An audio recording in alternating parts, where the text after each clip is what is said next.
Morning again. Good morning. Betwixt mine eye and heart a league is took, and each doth good turns now unto the other, that when my eye is famished for a look, or heart in love with sighs himself doth smother, or with my love's picture then my eye doth feast, and to the painted banquet bids my heart. Another time mine eye is my heart's guest. One of Shakespeare's sonnets you may recognize. It's sweet, isn't it? Even if you don't know exactly what it means. Sounds good. You kind of get the idea that when his love can't be present, when he can't be with his love, that all he has to do is picture her in his mind's eye, and he experiences that love in his heart. You know, that's where it is. So, yes, welcome to February, the month of love. We're celebrating love all month. And, you know, I think even before Shakespeare, all the writers, all the poets, all the songwriters, all the artists, really everyone has referred to the heart when they talk about love. It's where we want to locate the feelings of love. And you know, even in this service already, I've asked you to focus your awareness in your heart, you know, to breathe in your heart center before you say an affirmation, to begin a prayer or meditation. So we refer to the heart then as a place that we can connect. When we open, we are connecting with a larger experience of love, with the divine. So here's how Rumi talks about that. And, you know, a lot of times when he's saying the beloved, he really means that larger, universal divine. Open the window of your heart and look at the beloved's face.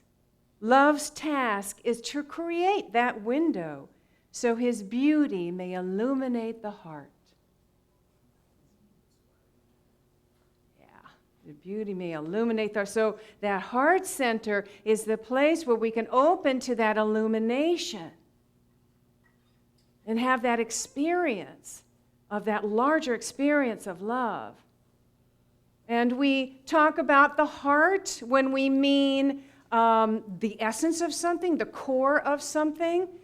Last week, I talked to you about when you're creating your intention mandala, which is like a vision board, but with that sacred energy of the mandala, that you want to put at the center of that an image that represents the heart of your vision.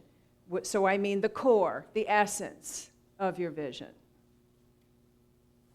You know? And we have the expression, getting to the heart of the matter. So stop focusing on the extraneous stuff that doesn't matter. Get to what's really important here. Let's get to what's important. So what's important? What's at the core? What's at the center? What's at the essence? Love. Love is at the essence.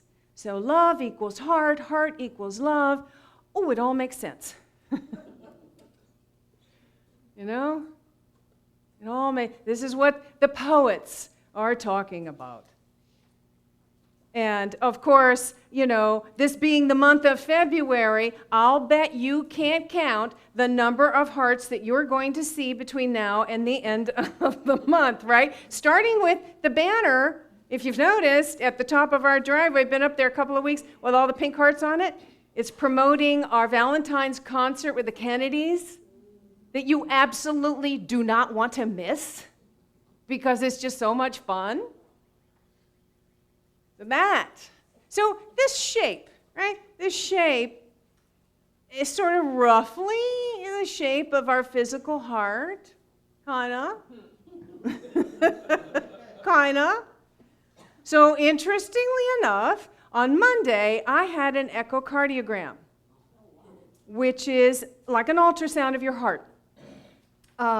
I've been having some irregular heartbeats, and that's just one of the tests that they do to check things out. What an experience that was. I mean, well, first of all, I hadn't had an ultrasound since I was pregnant with twins. And back then I had lots of ultrasounds because they do it, they do it a lot to check to see how the fetuses are growing and sharing the space in there.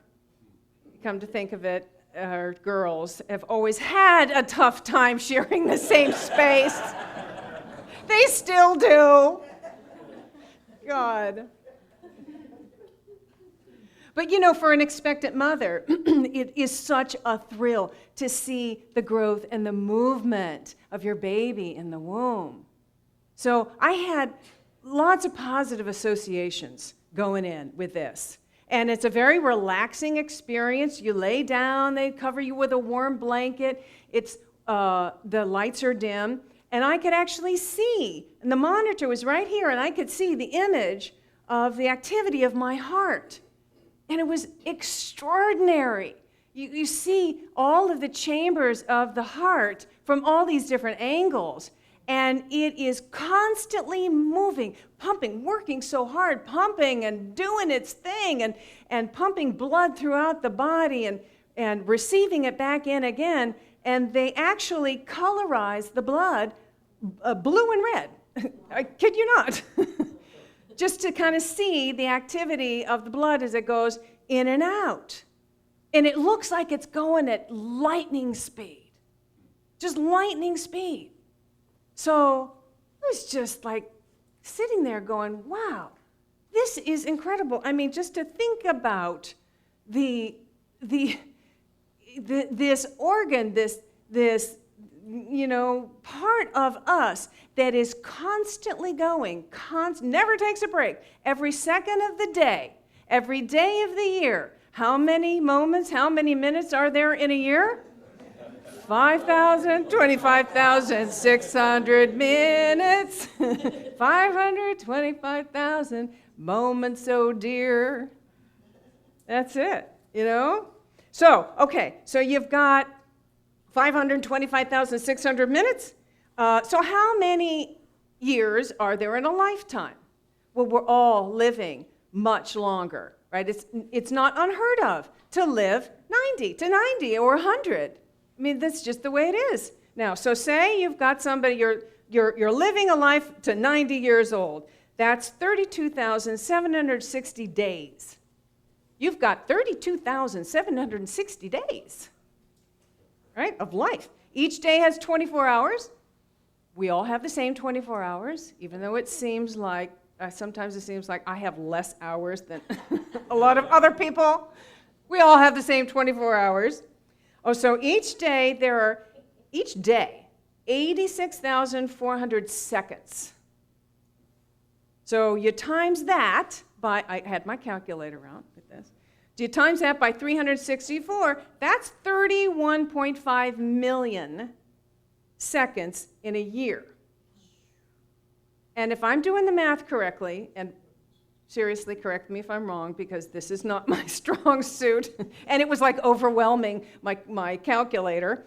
So what it looked like, okay, 2.8 trillion. 2.8 trillion seconds in a person's lifetime. So from the moment your heart starts beating in your mother's womb until the very last moment where you reconnect with pure spirit, our heart is constantly moving day and night without us thinking about it, without taking a breath. It's doing its thing. So let's just have some appreciation. It's like, send some love and appreciation to your heart right now. It's just like, thank you. Thank you. Yeah. And let's be good to it. Give it what it needs to stay strong. Exercise, heart-healthy food, right? Yeah. So, anyway, as I'm looking at this image of the heart, I know I'm working on this. The topic here of this month is love. So I'm looking at it going, okay, well, where is the love exactly in that image? Where is, what the poets have been waxing poetic about for centuries? Where is it? It's not in the tissue, it's not in the it's not in the muscle, it's not in the blood. It's not the physical thing. So, of course it's metaphorical. It's metaphorical. But I think even more than that, it's an energy center. It's an energy of love. It's part of our energetic body. Right now, think about somebody you love and adore. It could be a child, a parent, somebody who is maybe no longer with us. It could be a pet. It could definitely be a pet. Just take a moment and think about and allow yourself to open to that experience of love. What are you feeling? What's the sensation in your body? Warmth, maybe? Expansion, yeah. Yeah, there is a sense of expansion. Happiness. You feeling happy? Yeah. You feeling a vibration? Yeah. Opening. An opening. Yeah. Relax. Yeah. A softness. A softness. Yeah. Does anybody feel nourished? Like at least just that feeling sort of nourishes your entire being? And what? Huh? A sense of union? That's beautiful. And where is that? Where are those sensations? Right in this area. Right? They're all right in that area. So that's it. That's what we're talking about. That's what we've been talking about, what people have been talking about for centuries. It's not the physical, it is this energetic center within us that's a very real thing. So there is a researcher at UNC who studies positive psychology, basically, and positive emotions, the effects in our body and our lives of positive emotions. Barbara Fredrickson is her name. She's the one that wrote Love 2.0 that a couple years ago we did some talks about. So her research, she has found that expressions of love actually fundamentally alter our biochemistry. They alter our biochemistry. First of all, the hormone oxytocin is released in our body. Right? Some of you know what oxytocin is. It's very often referred to as the cuddle hormone. It's released in large amounts when a mother nurses her baby or cuddles her baby. It's sort of it's attachment and bonding. That's a lot of people know it for that. But what she's found is that every expression of love releases this hormone oxytocin. That every time we have a connection with someone, it could be even a micro moment of connection with someone, when there's an opening of love with our loved ones, it could be with a stranger.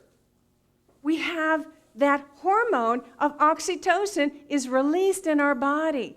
Even when we're witnessing an act of kindness and love, oxytocin is released in us just by witnessing it.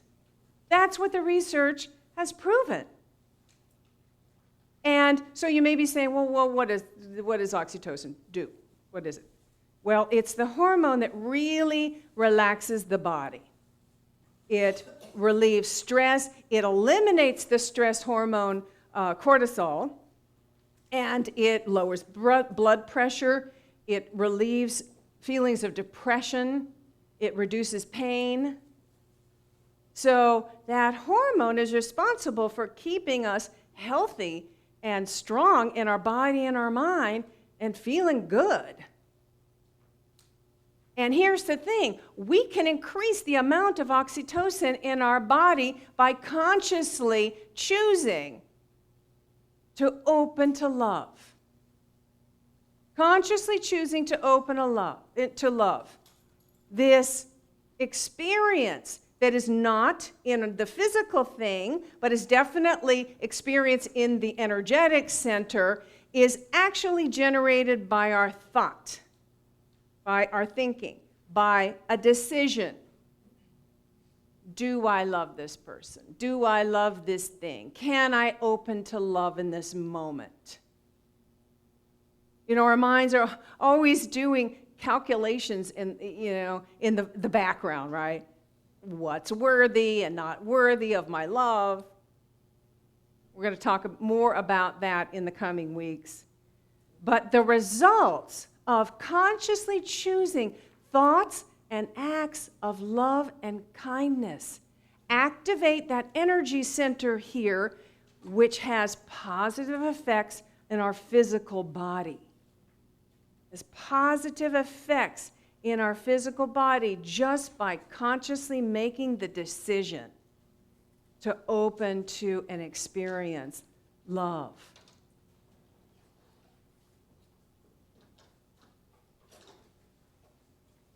And so, you know, I'm not talking specifically about romantic love.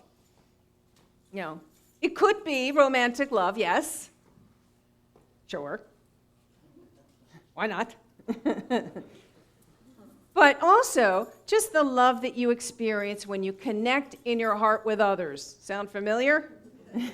When you connect in your heart with others, with a best friend, with a relative, with, just even a glance, those micro moments of love that you share with somebody, when you share a smile with somebody that you're passing on the street, or in line at the grocery store, all of those moments add up.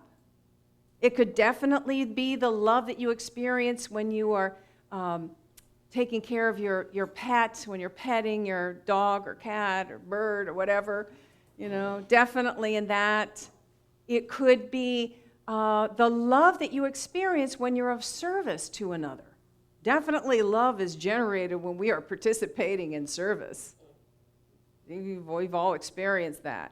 It could be the love that, if you love your work, if you love the work you do, the love that you experience when you're engaging in that, or any sort of thing that you love to do, some creative expression. It could be the love that you experience in nature. How many tree huggers do we have here? Oh, yeah. Thought so. Yeah. Yeah, we're a bunch of tree huggers here, aren't we? It could be the love that you experience when you're in deeply in meditation, when you're connecting with Source. It could be the love that you just have with life itself. The love that's generated when we're in gratitude for life itself. The point is, we want to experience that more often. We want to choose more moments of opening to and experiencing love. Right? Don't you want to experience that? I mean, think about the positive benefits that it has. Physically, mentally, emotionally, spiritually. One of the other benefits that some of this research has uncovered is that it makes us more what they call emotionally agile, really resilient. It makes us more resilient. The more that we can open to and experience and express our love, the more resilient we become. So what is that? It's like we're not bothered if things change. We're able to adapt. We're able to flow a little bit. Things don't throw us. We can face challenges from a place of strength and assurance. We become optimists. Optimists. We can see the good in life. We can see where there are moments of love that are available. And we can take advantage of the opportunities to experience more love. We can move into life without being afraid of making a mistake. You know, that's what an optimist is. Moving forward, I don't care if I make a mistake. I know everything is going to work out eventually, and probably better than I could have ever planned. So this is what has been proven in this research, in these experiments. And we can all learn to do it. That's the thing. You know, this is not just for, you know, if you're thinking it's, well, some people just have the ability to be more loving. No, we can all choose to do this. We can all practice. We can all develop this ability to choose to be open, to open our hearts and have an experience of love. We can develop this. Anybody, everybody, we can all choose to do this and think of the benefits, a cascade of positive benefits, not only for us, but for the world.